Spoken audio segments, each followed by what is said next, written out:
Jusqu'à 9h, Good Morning Business. Il est 8h16 et c'est le PDG de Système U, Dominique Schelcher, qui est mon invité. Bonjour Dominique Schelcher. Bonjour Christophe Jacobizine. Merci d'être là ce matin pour commenter ces chiffres de la consommation des ménages pendant l'été. On se rend compte que le monde de demain ressemble par certains aspects au monde d'hier, au sens où, ça y est, les prix repartent à la baisse dans la grande distribution. Est-ce que c'est de nouveau la guerre des prix, alors que la dernière loi sur les rapports entre industriels et grande distribution avait permis d'endiguer un peu cette spirale déflationniste dans la grande distribution? Moi, je réfute la notion de guerre des prix. Qu'il y ait une guerre contre le virus en ce moment, oui, évidemment, mais qu'il y ait une guerre entre nous, les distributeurs, pour les prix, je veux dire non. Ce qu'il faut, et c'est ce qu'on a toujours défendu chez Système U, c'est des prix justes pour tout le monde. Bien sûr, des prix compétitifs et bas pour les clients, c'est clair. Il y aura une attente d'une partie de la population, celle par exemple qui va être au chômage, celle qui est au chômage partiel, qui a moins de moyens, a besoin de prix bas et nous répondons présent là-dessus. Mais il ne faut pas oublier les acteurs de l'autre bout de la chaîne, le monde de la production et surtout les producteurs et dans les fermes. Il faut acheter au bon prix à ces gens-là. Oui, donc il faut trouver le bon équilibre entre tous ces sujets-là. J'ai envie de dire, malheureusement, quand on voit ce qui s'est passé pendant l'été, et les chiffres sont là, les consommateurs sont allés encore plus vers les produits distributeurs, encore plus chez Leclerc, qui dans le panel est quand même celui qui en général a les prix les plus bas. Bref, on voit qu'on s'est dit, bon voilà, le nouveau monde, c'est plus de responsabilité de la part des consommateurs, peut-être des achats, comme vous le disiez, de producteurs locaux, des achats plus responsables. Est-ce que c'est pas vraiment ce qu'on voit? Écoutez, il y a deux France. Il y a cette France qui a économisé 100 milliards d'euros, on ne cesse de le répéter, qui est une France plutôt à l'aise et qui est celle qui cherche à consommer plus responsable, plus bio, plus local. Elle est là. Mais il y a une autre France qui a moins de moyens, plus contrainte et qui cherche ces prix-là. Mais on peut répondre différemment. Je vous prends un exemple chez U. On appelle ça le prix solidaire aux fruits et légumes. On a lancé ça pendant le confinement. 6 fruits et légumes d'origine France à prix coûtant chaque semaine. On appelle ça un prix solidaire. Pourquoi ? Parce que on l'achète au bon prix au producteur et c'est nous qui ne faisons pas de marge sur ce produit. Vous voyez, il est à prix coûtant. Donc ça, c'est une façon de respecter le producteur, d'offrir le bon prix, le prix le plus bas aux consommateurs, et c'est nous qui faisons l'effort de marge. Donc là, on a une solution, par exemple. Est-ce que tout le monde fait ces efforts? Est-ce que certains de vos concurrents, quand on voit les chiffres de cet été, ne se disent pas que finalement les meilleures méthodes et celle qui fait le plus progresser sa part de marché, c'est quand même la bonne vieille guerre des prix, terme que vous réfutez, mais bon, on est à moins 0,9 là sur l'année. Écoutez, nous on s'est engagé depuis le début dans les fameux états généraux de l'alimentation pour un autre partage de la valeur, pour une évolution du système global dans notre métier.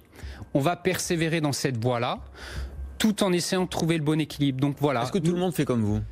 Non, j'ai pas l'impression. En même temps, je dis quand même que depuis les États généraux de l'alimentation, depuis la loi alimentation, il y a des choses qui ont changé.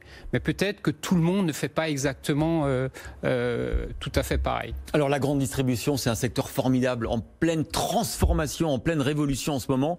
On le voit avec vous, par exemple, vous mettez à vendre des produits d'occasion. Vous dites aux gens, ramenez vos vieux appareils électroménagers, on vous donne des bons d'achat. D'abord, on les revend, on les remet dans le circuit. Absolument. Avec une garantie. Tout à fait. Et en échange, je vous donne de l'argent. Alors, certains s'associent avec des chaînes de cash converting. Qu'est-ce que vous faites, vous ? Alors, on a lancé ça cet été dans 5 magasins en test, mais ça va très rapidement faire boule de neige. On le fait aux 4 coins de la France. Il y a 2 objectifs. Un, c'est réduire le gaspillage. Beaucoup de clients ont envie de ne plus forcément jeter, de faire réutiliser, de recycler et de plus forcément acheter neuf. Première tendance de fond dans la mouvance écologiste, protection de la nature. Et c'est aussi une réponse à la question du pouvoir d'achat. Voilà ce que je veux dire. Parce que quand vous achetez... Ça concerne les 2 France. Absolument, là on touche les 2 France. C'est un superbe projet qui démarre très fort. Là on est plutôt dans la phase, dans un certain nombre de magasins, d'acquisition des produits qui seront après revendus. Mais on répond absolument à toutes les facettes de l'économie actuelle. Et c'est vraiment un projet qui va se développer très fort. Ça révolutionne un peu votre culture, la grande distribution qui était d'inciter les gens à consommer toujours, de renouveler ses achats. Là, c'est comme on se l'est dit pendant la pub. Pour vous, c'est une rupture philosophique. Oui, mais parce que les temps sont à la rupture. Quel est le chapeau actuellement? À court terme, nous faisons tous face à la crise sanitaire.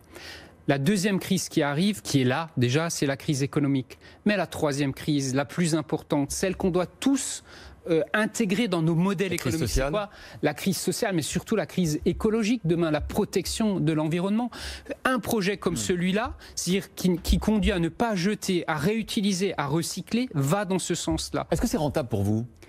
L'avenir le dira, mais si on le fait, c'est qu'il y a un potentiel. Mais voyez, il répond d'abord à un projet, je dirais, sociétal finalement, d'évolution profonde. C'est vrai, c'était pas dans nos gènes, c'est nouveau, mais on y va avec beaucoup de conviction, et je peux vous dire que depuis qu'on a lancé les tests, le téléphone ne cesse de sonner de mes collègues patrons de magasins pour dire je veux le faire, je veux le faire, je veux le faire. Oui, parce que vous étiez fait aussi un petit peu doubler sur votre droite ou votre gauche par les sites comme Le Bon Coin et les sites de seconde main pour les téléphones, par exemple. Mais complètement. Cette économie qui bouge localement avec le troc, des sites comme Le Bon Coin, etc., on chiffre ça chez nous à 10% de l'activité. Si on ne se remet pas nous en cause et qu'on ne prend pas ces éléments-là, ce sera pareil. J'ai un autre élément de recyclage aussi. On teste depuis la semaine dernière le recyclage des masques chez Système U. Ah oui ? Voilà, absolument. En région parisienne, on a un magasin avec une jeune pousse, on teste ça. L'idée, c'est de reprendre les masques, évidemment, de les désinfecter et de récupérer toutes les matières qui peuvent l'être. Je pense à une chose toute simple, les élastiques. À un moment, il y a quelques mois, on cherchait des élastiques. Là, l'idée, c'est de les reprendre, les réutiliser. Donc, vous voyez, expérience après expérience, on multiplie les signes d'une nouvelle économie. Quel bilan vous faites de l'année pour Système U, de cette année incroyable à laquelle personne ne s'attendait, d'arrêt de l'économie, la grande distribution qui s'est montrée, qui a redoré d'ailleurs son image auprès des Français, parce que ce qui s'est montré au rendez-vous, exemplaire, qui a permis aux Français de se nourrir pendant cette période de confinement. C'est quoi le bilan de l'année 2020, à la fois sur le plan de l'image et sur le plan économique ensuite pour vous? Alors sur le plan économique, clairement, l'alimentaire a résisté pendant le confinement évidemment, puisqu'on allait faire les courses en proximité, mais depuis le confinement également. Si on parle de la saison de cet été, on était inquiet pour cette saison. Que va-t-il se passer? En fait, les chiffres sont favorables, y compris dans les zones un peu touristiques où les Français en fait sont venus faire des courses. Il y a un hit parade, c'est la montagne en numéro 1, c'est la côte atlantique en numéro 2. C'était un peu plus difficile sur la côte sud, là parce que pour le coup il y avait vraiment beaucoup moins de touristes. Ça c'est sur le commerce se maintient et tient, aucun magasin chez nous n'a fermé, ça va. Sur le plan du sens, je rappelle que vous avez, je crois, 1600 points de vente. 1600 points de vente indépendants, une coopérative de commerçants indépendants. Cette période de crise... Aucun des 1600 n'a fermé. Aucun n'a fermé, tout le monde a résisté et vous avez raison de dire que cette période a redonné beaucoup de sens à notre métier. Peut-être un sens qu'au quotidien on avait oublié. On a été un peu le service public de l'alimentation pendant le confinement et je peux vous dire que pour les équipes, pour les patrons, pour les collaborateurs en point de vente, ils repartent là à la rentrée plein d'énergie par rapport à ça. Ah, vous avez fait l'an dernier 20,5 milliards d'euros de chiffre d'affaires, vous ferez combien cette année ? Ah, on fera plus, bien sûr, du fait... Et en plus, vous dites on fera plus, donc ça veut dire nettement plus. On fera nettement plus cette année. Je ne veux pas communiquer sur le détail des chiffres parce que moi je pense à tous les secteurs qui sont davantage en difficulté. Bien mais sûr. Cette année, nous on fera plus parce que l'alimentaire... des secteurs qui fonctionnent bien. Mais parce que l'alimentaire a tenu, parce que la restauration est en partie encore fermée, parce que les cantines sont fermées, parce que les gens mangent quand même davantage à la maison. Et parce que vous le dites, en vacances, sans doute que les gens privilégiaient des solutions d'aller chez des amis ou de louer plutôt que les hôtels qui étaient moins remplis. Les restaurants étaient pleins en revanche, dans beaucoup d'endroits. Et en même temps, voilà, quand on avait la famille à la maison, fallait nourrir toute la famille. Et donc, on l'a vu, vous savez, on est très présent dans les campagnes. On est beaucoup dans les communes de moins de 5000 habitants. Et là, je peux vous dire que l'activité était bonne cet été. Est-ce que vous craignez quand même cette nouvelle phase de contamination du virus? Est-ce que les mesures qui vous sont imposées, le port des masques, est-ce qu'il est bien appliqué dans les magasins désormais partout?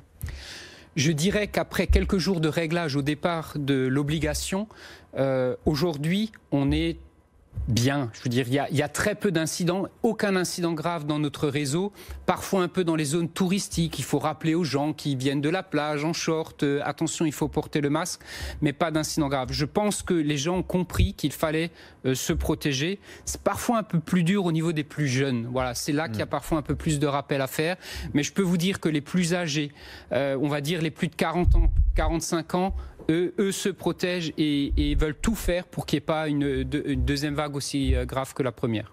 Au fond, et on s'en réjouit, hein, vous aurez donc de bons résultats cette année. Du coup, vous n'attendez rien de particulier du plan de relance du gouvernement qui a été reporté d'au moins une semaine? J'entendais Bruno Le Maire ce matin à la radio. Écoutez, nous par exemple, on serait contre des mesures généralisées liées à la consommation. Par exemple, faire une baisse de la TVA généralisée n'aurait pas de sens à un moment où la moitié des Français ont économisé 100 milliards d'euros. Vous voyez, on serait plutôt pour des mesures pour ceux qui en ont le plus besoin. Ça, c'est par exemple un premier point. Il y a des gens qui en ont vraiment besoin. Eux méritent peut-être des actions... pour soutenir la consommation. Pour soutenir leur consommation. On a parlé de bons, je ne sais pas. Ça le mérite. Après, il y a un deuxième sujet qui nous est cher, par contre, c'est celui des impôts en général et des impôts de production. Bien il y a sûr. un vrai écart de compétitivité entre la France et l'étranger. Sûr. Un des projets de Bruno Le Maire, c'est de baisser les impôts, à la fois l'impôt de société et certains impôts de production. Ça va nous concerner nous aussi. Par exemple, la CVAE, c'est un impôt qui nous touche. Bien sûr. On parle de 10 milliards. Alors, le gouvernement dit 20. En vérité, c'est 10. C'est 10, absolument. On sera reconduit l'année suivante. Mais bon, ça, c'est est-ce que ça suffit, 10 sur les impôts de production, c'est 70 milliards d'euros en France. Tout à l'heure, on avait le coprésident du METI qui nous disait en vérité, l'écart d'impôts de production avec l'Allemagne, c'est 30 milliards. C'est un bon début. Moi, je vous dis que c'est un bon début. Ça fait des années. 10, c'est un bon début. C'est un bon début. Ça fait des années qu'on n'avait vu aucun mouvement dans ce sens. Des promesses. C'est vrai. Là, c'est un premier pas. Dont acte. Et après, on verra. Mais c'est un bon premier pas. Merci beaucoup, Dominique Schelcher, PDG de Système U, d'avoir été notre invité ce matin.